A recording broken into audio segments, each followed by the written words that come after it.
Well, there you are. You have arrived. Welcome, dreamer, to Cozy Tales Collective, where time slows, whispers take shape, and every flower has a story to tell. The fountain hums its quiet melody just beyond the bend, and a cozy nook awaits beneath the willow's embrace, perfect for those who dream and wonder.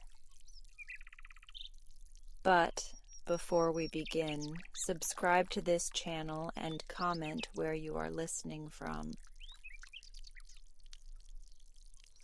Now let the magic of this story lull you to sleep.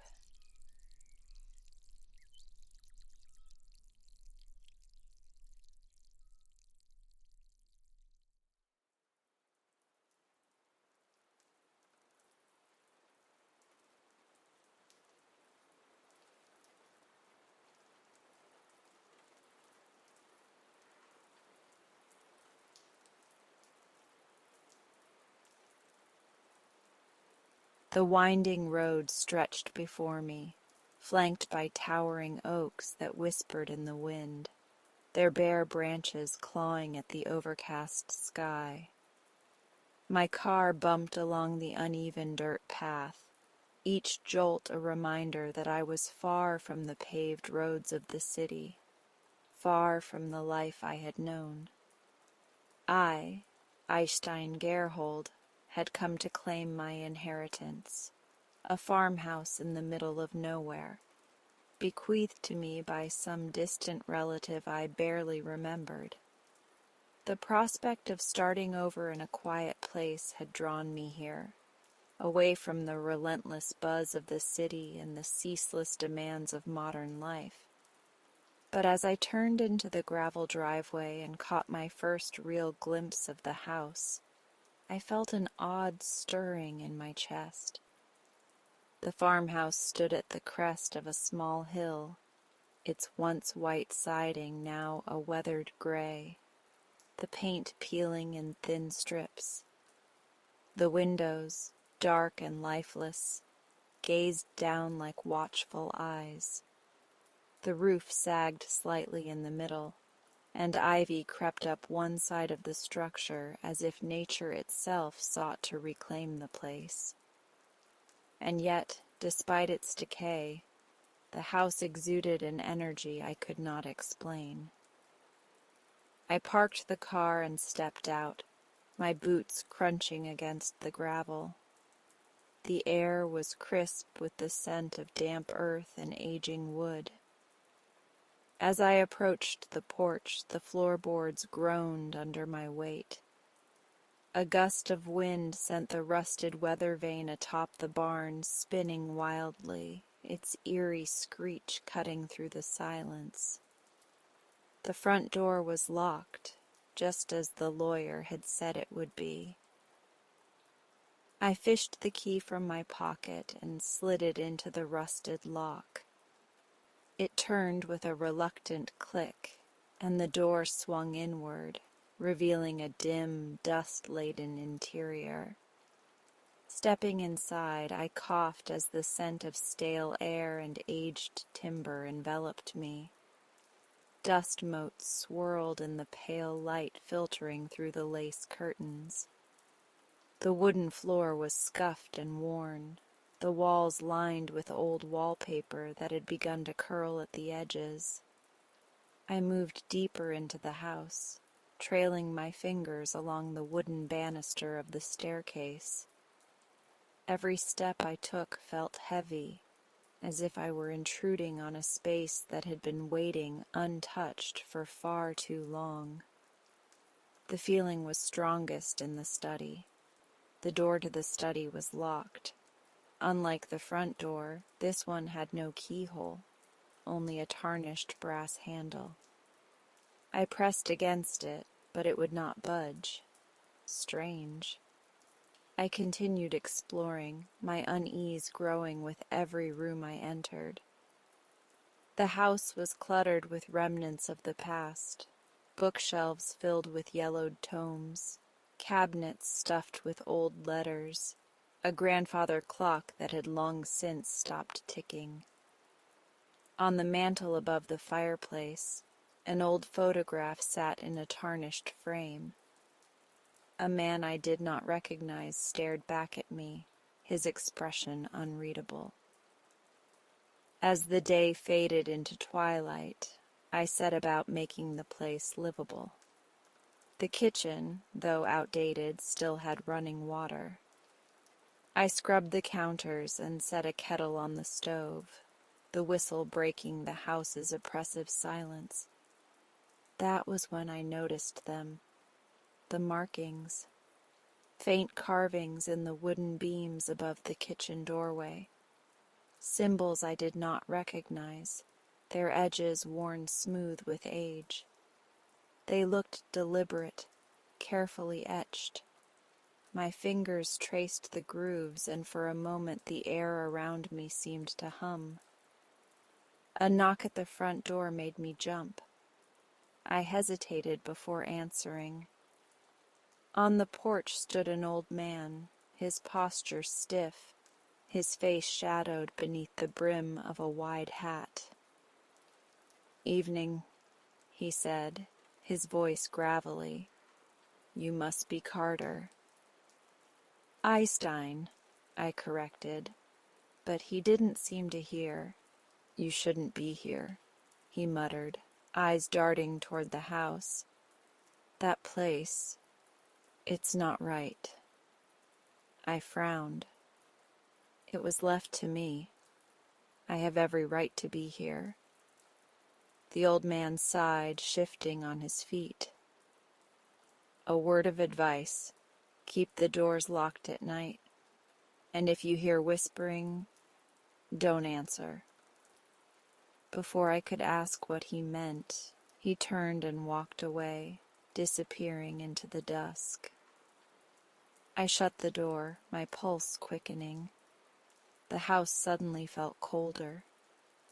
That night, as I lay in the old bed, listening to the wind howl outside, I could swear I heard it, whispering, soft, distant, coming from behind the locked study door. I ran my fingers over the brittle edges of the peeling wallpaper, the paper crumbling like autumn leaves at my touch. My heart pounded in my chest as my flashlight beam swept over the faded writing beneath. Lines scrawled in ink and charcoal, overlapping in places, whispering secrets long buried by time.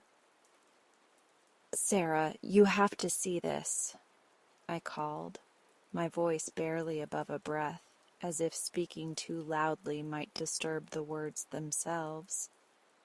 Sarah Whitmore stepped carefully into the dimly lit room, her glasses slipping down her nose as she peered over them at the wall. "My God," she murmured, reaching out but stopping short of touching the ink. "These are quotes, names, dates." Her voice took on a reverence, as if she had stumbled into a sacred place. "Who do you think wrote them?" I asked, my fingers still tracing the curling script of a name. "Nate Turner."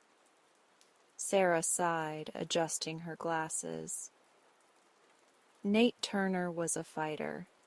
He led protests and sit-ins here in Ashton during the voting rights movement. But then he disappeared, vanished without a trace. People had their theories, but no proof. The weight of history pressed in around me. I stepped back, taking in the names sprawled across the wall, some underlined, some circled, each a marker of a struggle I barely understood but now felt drawn into. "So you think these were his?" Sarah nodded. "He must have used this house as a meeting place, a sanctuary, maybe a hideout. And these messages, these are more than just words. This is a record of something, Maybe a call for help. Maybe a clue.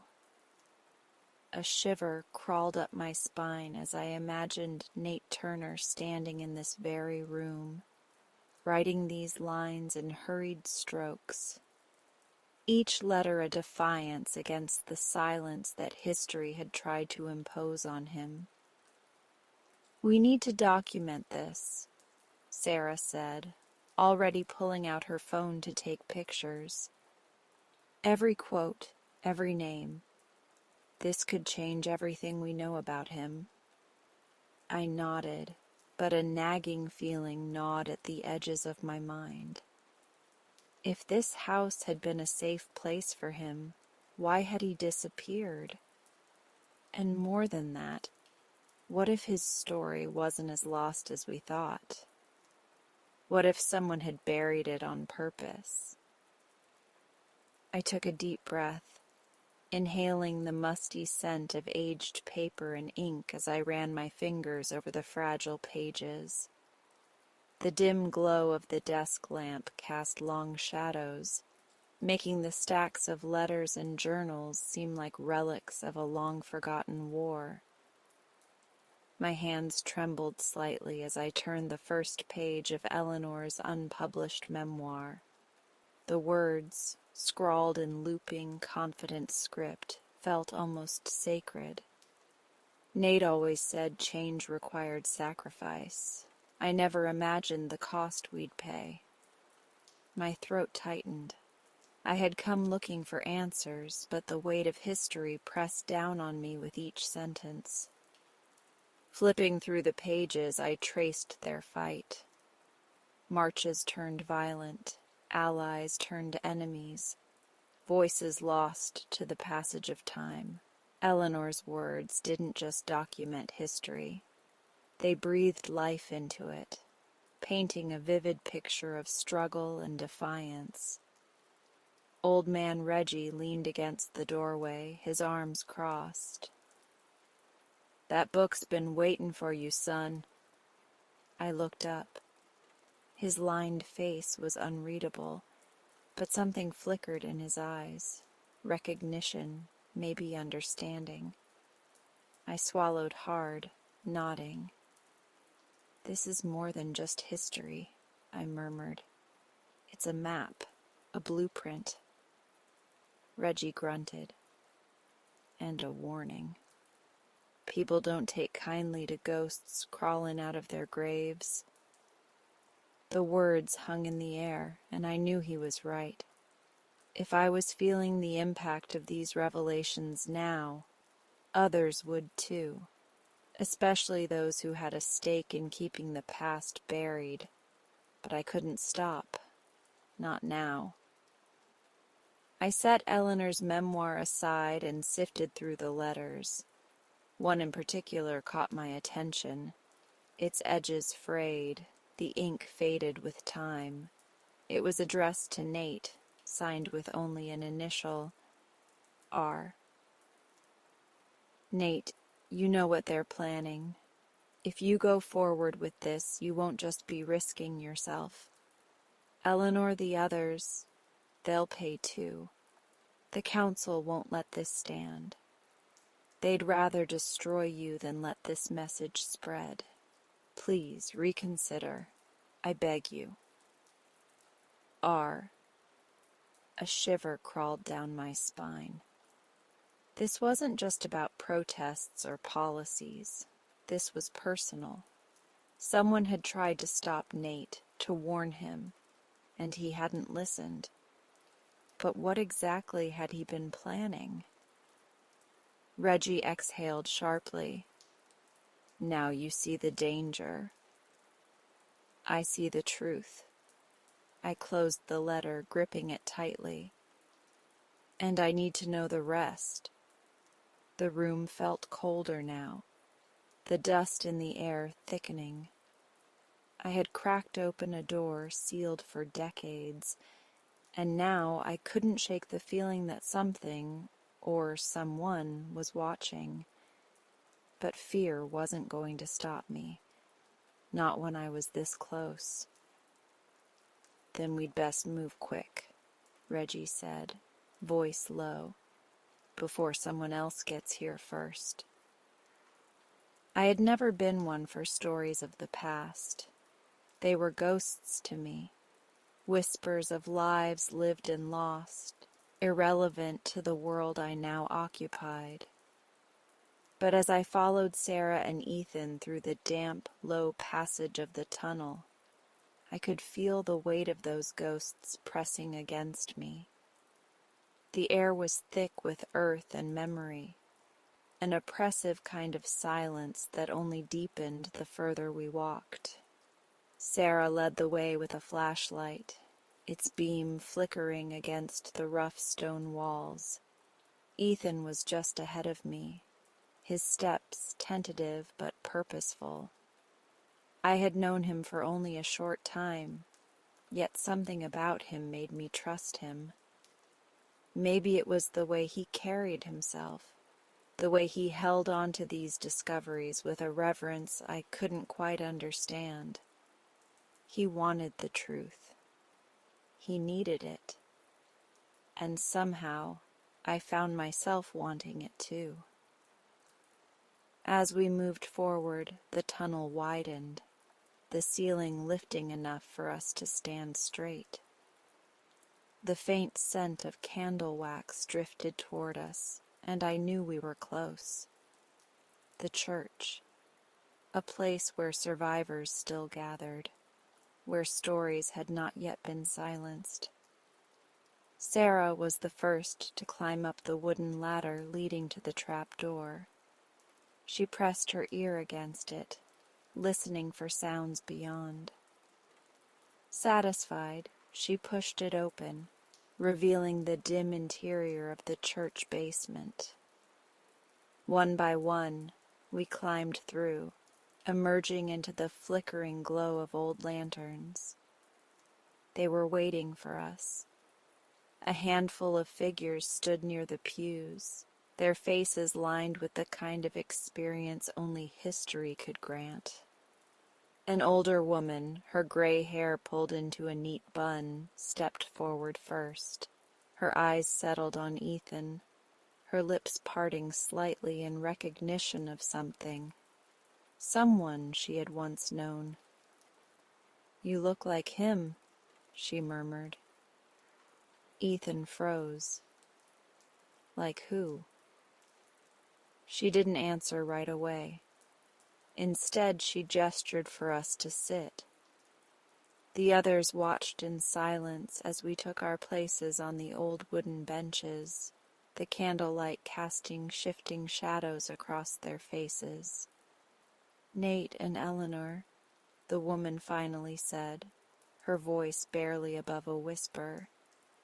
"They were fighters. They gave everything for this cause." Ethan swallowed hard. What happened to them? A man seated at the back of the group let out a weary sigh. They were betrayed. Silence followed, a painful, lingering quiet. Sarah reached for Ethan's hand, grounding him. "By who?" she asked. The older woman, Miriam, as she introduced herself, looked down. "One of their own, someone they trusted." Ethan's jaw tightened. "Are they dead?" Miriam hesitated. "Nate, yes. Eleanor, we don't know." I had heard of them before. Their names had been spoken in hushed tones, carried through the remnants of the movement like a warning, or perhaps a lesson. They had been leaders, voices that refused to be silenced. And now they were nothing more than a story waiting to be told. Ethan leaned forward. "Tell me everything." And so they did. They spoke of nights spent running, of coded messages passed in the dark. They told us about the sacrifices, the betrayals, the moments of hope that flickered like candlelight only to be snuffed out by the weight of oppression. They spoke of the night Nate was taken, dragged from their last safe house by men who had promised him freedom. They told us of Eleanor's escape, how she vanished into the network, her fate unknown. It was a story of bravery, of loss, of the cost of standing against those in power. And as I listened, I realized something I had never truly grasped before. The past was not dead. It lived in these people, in their words, in their wounds.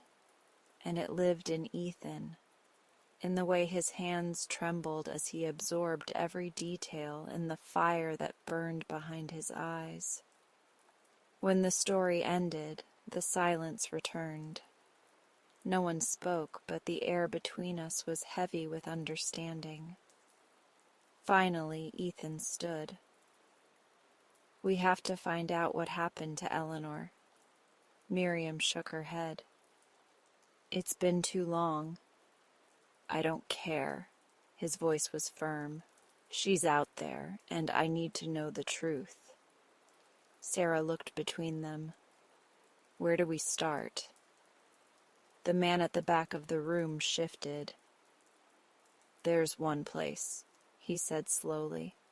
"An old contact. If she's alive, he might know." Ethan's determination hardened into something unshakable. "Then that's where we go." I glanced at Sarah, at the way her lips pressed into a thin line. She was afraid. So was I. But I had come this far, and there was no turning back now. The road to freedom was paved with the past, and we were about to walk it. I could barely contain my thoughts as I read and reread Nate's unmailed letter. The ink, faded but still legible, carried a desperation that rattled my core. I traced the hurried strokes of his pen, my breath shallow. Betrayal. That word leapt at me from the page, a silent accusation. Someone he trusted had turned against him, and now he was gone. Silenced. Or had he managed to escape? Reggie's words echoed in my mind. Taken one night and never seen again. But taken by whom? And for what purpose? The elders of this town knew more than they were letting on, but fear kept their lips sealed. I had seen it in their wary eyes, the way they stiffened at the mere mention of Nate's name. He wasn't just missing, he was erased. I stuffed the letter into my pocket and made my way through the winding streets of our small town. The weight of its history pressed down on me. Cobblestone paths, shuttered windows, whispers that never dared to rise above a murmur. This place had secrets buried deeper than its foundations, and I was determined to unearth them. The first stop was Reggie. The old man had already shared more than anyone else, but there was hesitation in his voice last night. Something held him back. I found him on his usual porch, rocking slowly, his gnarled fingers wrapped around a pipe that had long since gone out. He didn't look up as I approached. "You came back," he said, voice gravelly, as though he'd been expecting me. "Didn't think you would." "I need to know more," I said, stepping closer. "Who took Nate? Why won't anyone talk about it?" Reggie sighed, his chair creaking as he leaned forward. "Boy, you're digging in places you got no business digging. Let the past be—" "I can't." My voice was steady, determined. "That letter I found. It says he was betrayed. He knew something, and then he vanished." The old man rubbed a hand over his lined face. "You ain't wrong. But the truth won't set you free, son. It'll tie you up in knots you can't undo. I stayed silent, letting the moment stretch. Finally he spoke again, his voice hushed. The night Nate disappeared, there were sounds outside his cabin. Not just footsteps, more than that. Voices arguing, then a struggle. By the time I got there, the door was wide open, the lamp still burning inside, but Nate was gone. No sign of a fight, but the air smelled of something off. Like rain on hot pavement, but heavier, metallic. A chill ran down my spine. And no one saw anything? Reggie let out a dry chuckle. Oh, they saw. They just pretend they didn't. 'Cause those who see too much in this town either learn to forget, or they disappear too. I clenched my fists. That's not good enough. Somebody knows who took him. Somebody knows why. Reggie exhaled, staring out into the distance. The elders. If anyone's still got a piece of the truth, it's them. But don't expect 'em to share it easy. I already knew that. I'd tried asking before. Their vague responses and deflections had only deepened my suspicion. But now, armed with the letter, I had something tangible to press them with. I left Reggie's porch, my mind set on the next step. The elders met in the town hall, a relic of a building that had stood for over a century. Its doors were rarely locked, a symbol of openness that belied the secrecy within. I pushed through them, the scent of aged wood and dust filling my lungs. A handful of them sat in their usual places, Judge Hollis, Mayor Tully, and Reverend Cole. Their conversations quieted as I entered, their gazes settling on me with wary curiosity. Eystein Gerhold, Judge Hollis greeted, his voice smooth, practiced. What brings you here? I didn't waste time. I pulled the letter from my pocket and placed it on the table before them. I found this. It's from Nate. He wrote about a betrayal. He was taken, and I think you all know why. Silence. A charged stillness filled the room, as if my words had sucked the air from it. Mayor Tully adjusted his glasses, avoiding my gaze. Reverend Cole laced his fingers together, contemplative.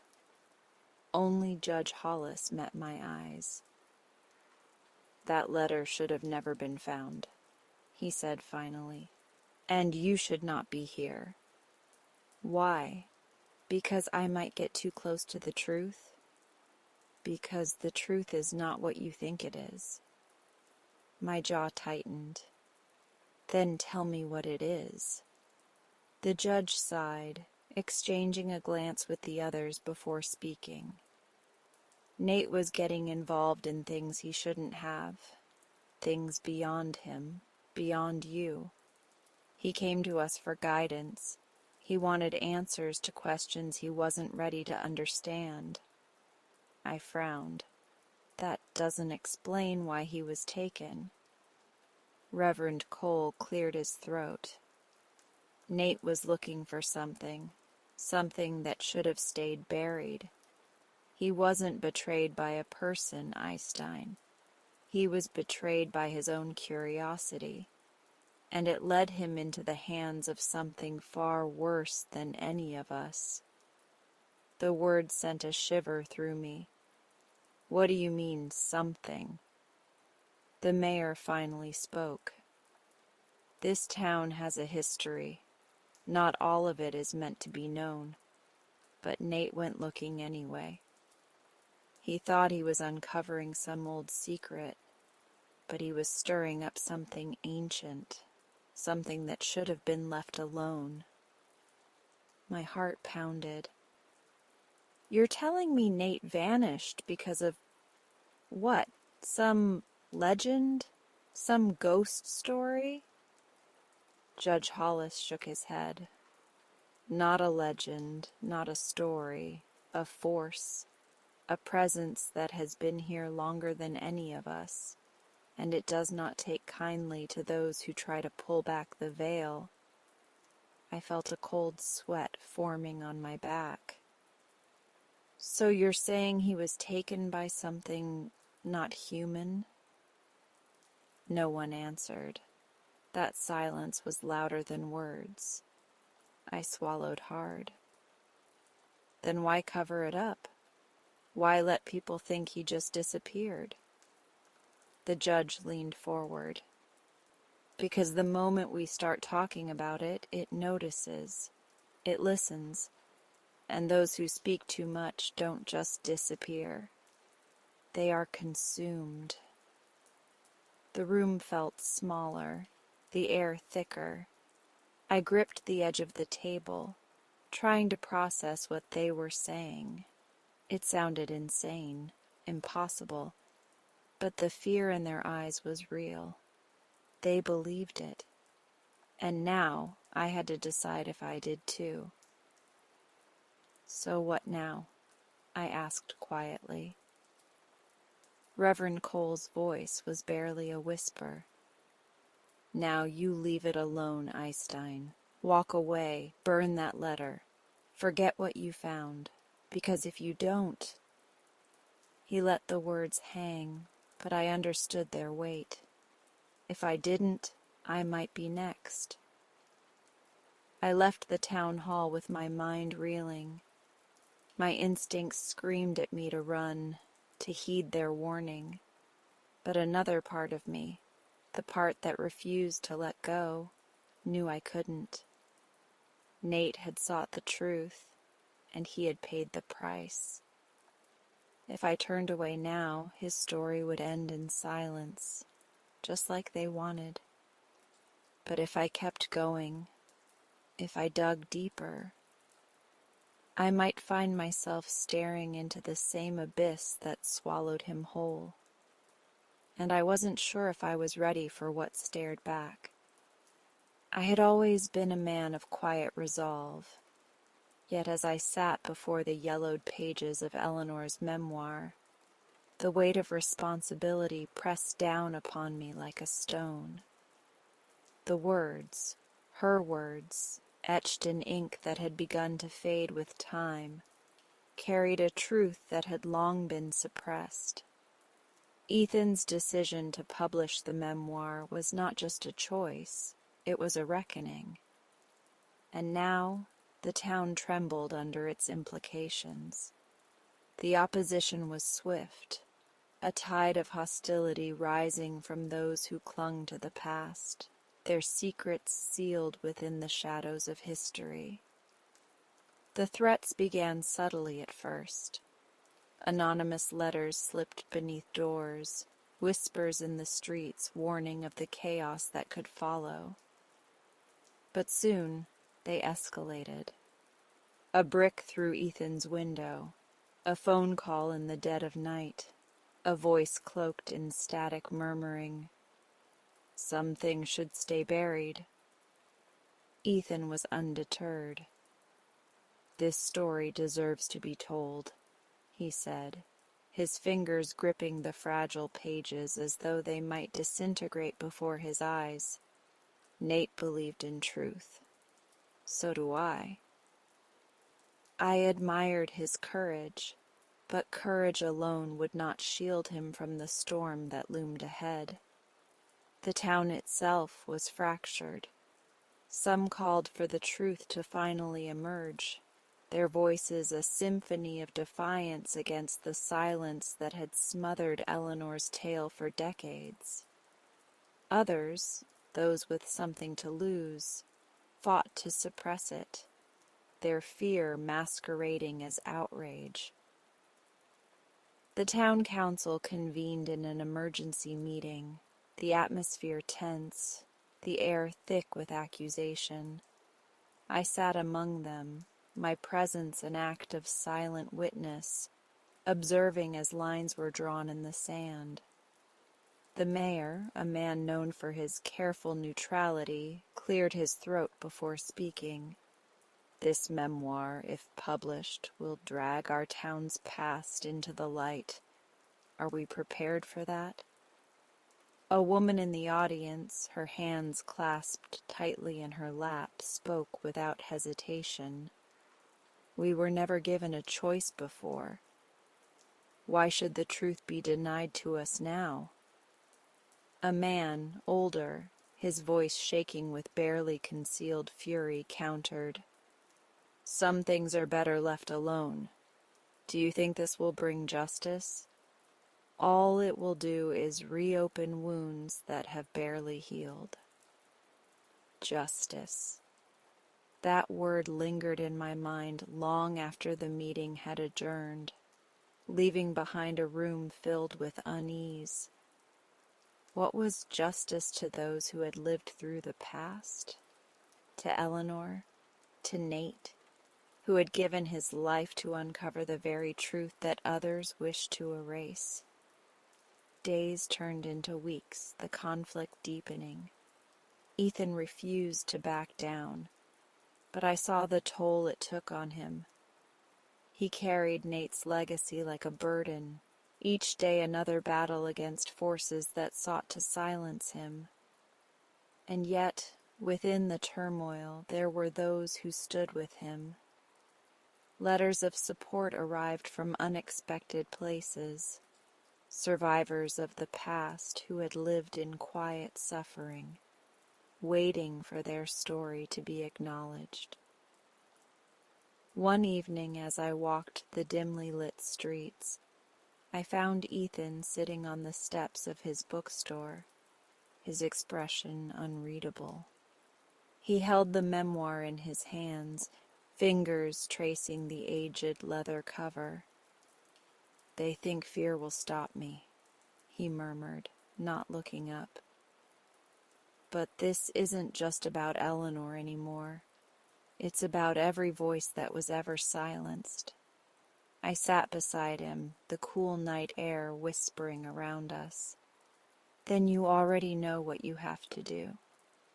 His lips pressed into a thin line, determination flashing in his eyes.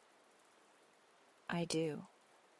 The next morning he sent the manuscript to print. The echoes of the past never truly fade, and I have come to believe that they live on in the voices of those who refuse to let them be forgotten.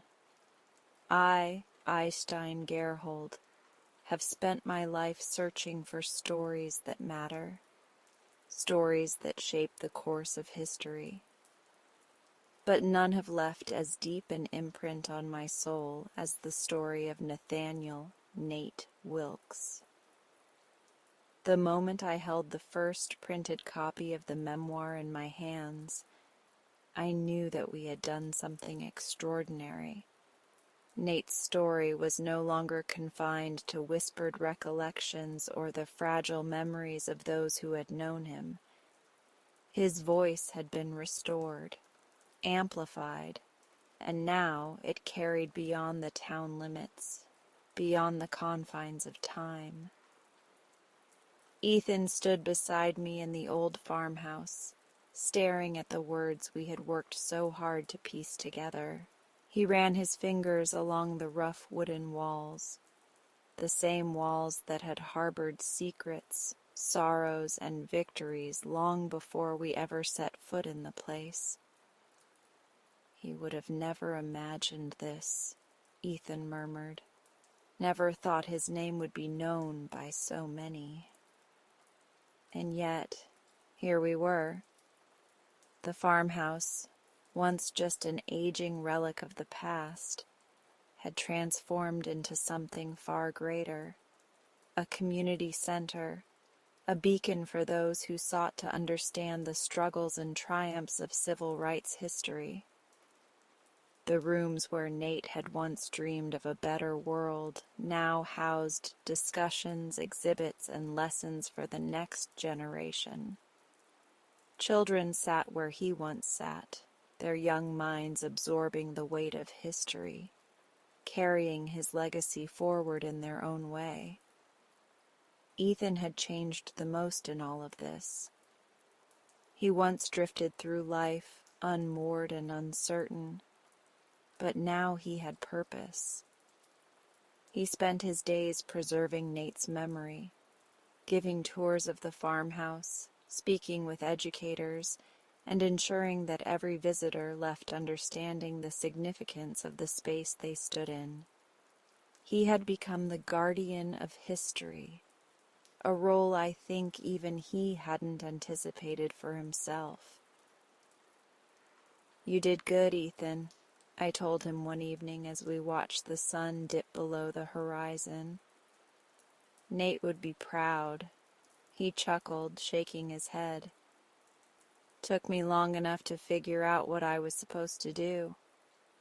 Maybe this was it all along.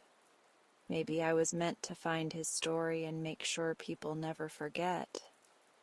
We received letters from all over the country, people who had read the memoir and felt moved, students who had written essays about Nate, teachers who wanted to include his story in their lessons. I traveled to interviews, book signings, and conferences, speaking about what it meant to uncover a history that had almost been lost. But no matter where I went, I always found myself drawn back to the farmhouse, to the quiet hum of remembrance that filled its walls. One autumn afternoon, I found myself alone in Nate's old room.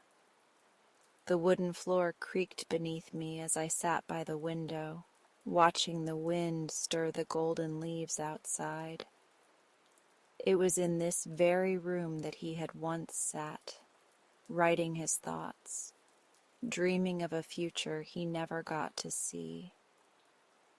I reached into my bag and pulled out a letter, one of many we had received, but this one was special. It was from a young girl who had visited the farmhouse with her school. "Dear Mr. Gerhold and Mr. Ethan, I just wanted to say thank you for telling Nate's story. I didn't know a lot about civil rights before, but now I do. I think Nate was really brave. I want to be brave like him someday."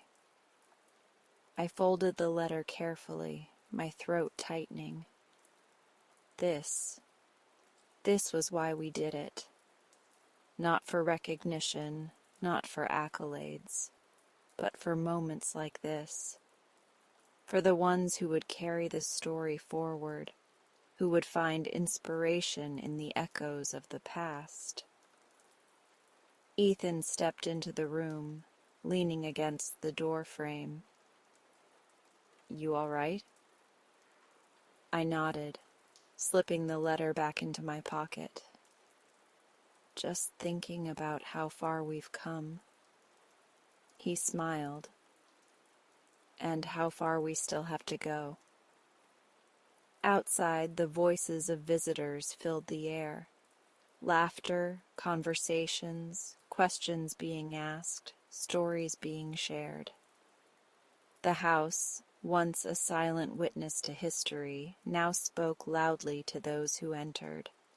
And as long as its doors remained open, as long as Nate's story was told, the echo of his life would never fade.